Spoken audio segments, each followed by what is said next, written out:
papers that are just under yours. Yeah. These are yours, are they? That's that one. Yes, perfect. Yeah. Thank you. Calm down. Yeah, take a breath. Yeah, it's okay. All right, they're not coming on first. Yeah, it's nice. The whole thing in different is about how do we change our personal behaviour so then sort of owning up to pick latrines in the garden and solar panels on the roof. Right. Lifted staff flew 28 million miles last year. So, do they have a target? That's a good question that didn't come up. That was interesting before. We're trying to find a target that we can agree to for, because everybody says, well, the stuff we do is so important. IDS have a carbon trading scheme. Yeah. Does that work? Do you know? I don't know. We should have a look at it. But people have said, trust us, we will cut back, but actually we haven't cut down.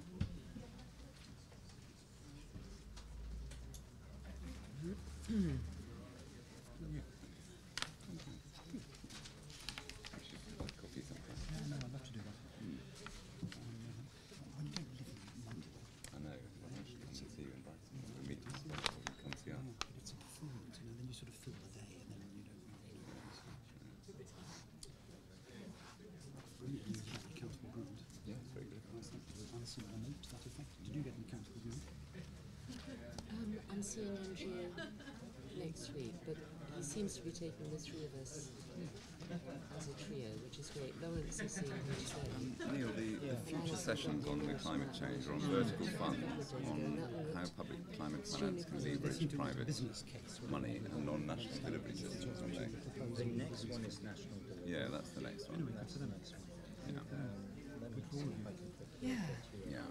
No, So but those are the three I that think it's been good showing how we work together and how Okay. Well, I won't mention this this. bodies of work. Amy, yeah. No, it hasn't. It would be very good if you could, yeah. Thank you.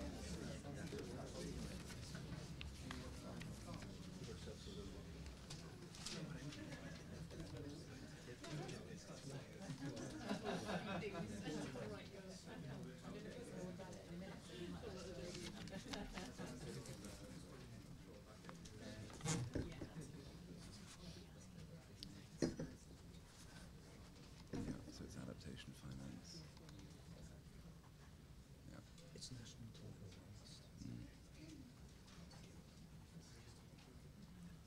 And the whole relationship between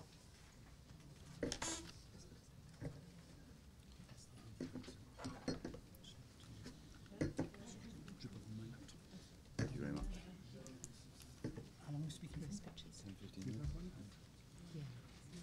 Well, welcome everybody. Nice to see many of you here, and welcome also to people who are joining us online. This meeting is, I'm Andrew Shepherd, I should have said, and I'm here at ODI as the director of the Chronic Poverty Research Centre. I'll introduce the speakers in a minute, but I'm going to give a slightly extended intro, slightly more than usual extended introduction for this session, because the meeting is at the intersection of two series of meetings here at ODI, one of which is already ongoing and organised by Claire Melamed, on the challenges for the post-2015 agenda, and the second is on climate financing. And so this meeting is an attempt to bring these two rather large topics together. I don't think that there is a huge amount of expertise at the intersection between the climate change and the poverty debates, discourses, policy responses. So the session is inevitably going to be somewhat exploratory, and I think your contribution in the audience, both here in the room and hopefully online, will be extremely valuable, perhaps in pushing these agendas, or pushing the questions at the intersection between these agendas forwards. Just to say a little bit about the two meeting series, the challenges for the post-2015 agenda we've had a session on learning from progress. We've had a session on urbanization as one of the challenges. There's this session on climate change, and later on there will be sessions focusing on growth and employment and on chronic poverty and inequality.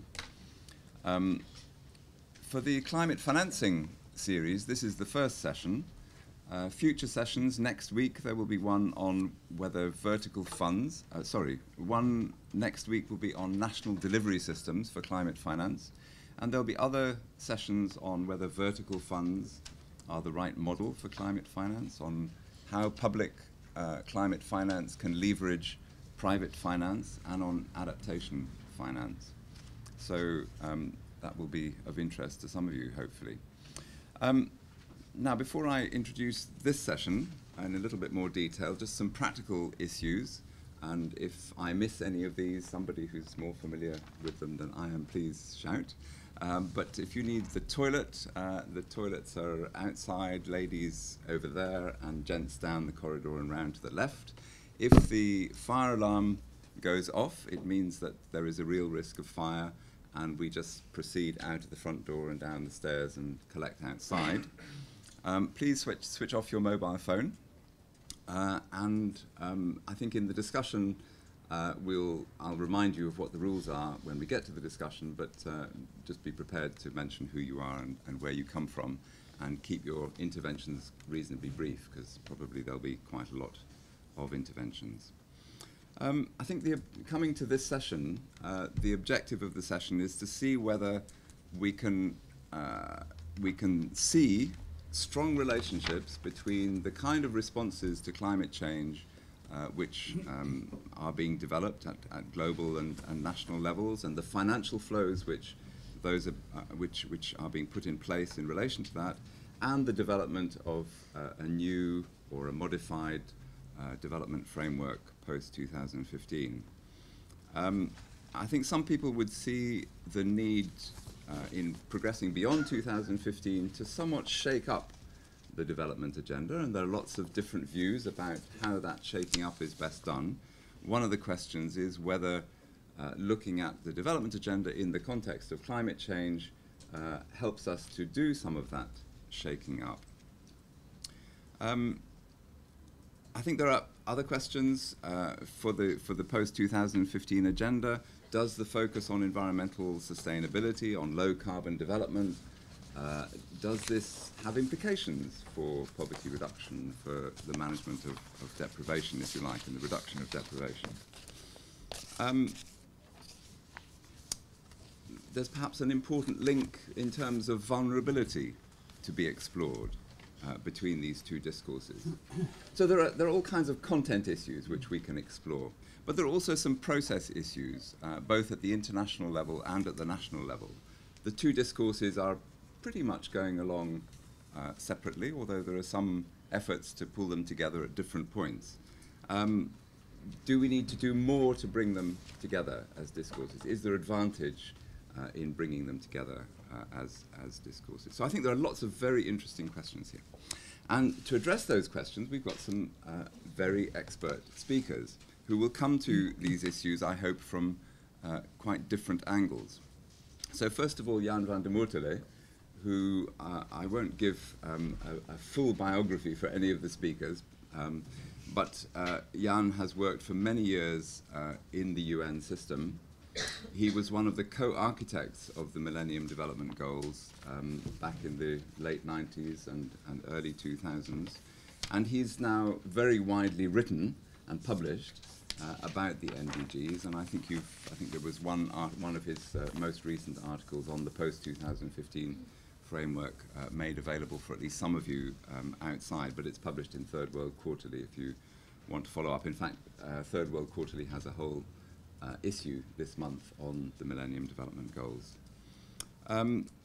Secondly, Camilla Toulmin, who is director of the International Institute for Environment and Development here in London, and I think has been observing both evolving discourses along the way, both the poverty reduction and the MDGs and climate change responses, and is again well published at the intersection. I think you're quite exceptional, in fact, Camilla, that you have actually published very much at the intersection between these two debates, in particular in your recent book on climate change in Africa, which does try and make the connections, and I would recommend that to people.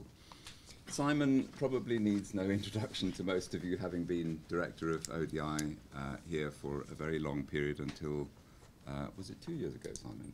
Gosh, time moves on, doesn't it? And is now chair of the Climate and Development Knowledge Network. So has worked both very extensively on poverty issues and climate issues now, and has also been made a CBE for services to development. So welcome, Simon. And Neil Bird is our discussant for the day.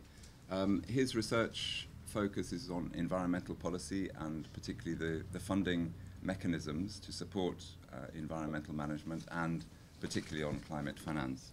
So I think Neil is probably the closest thing we have in ODI to a climate finance expert. Anyway, welcome to all of you. And without further ado, Jan, would you like to kick off with your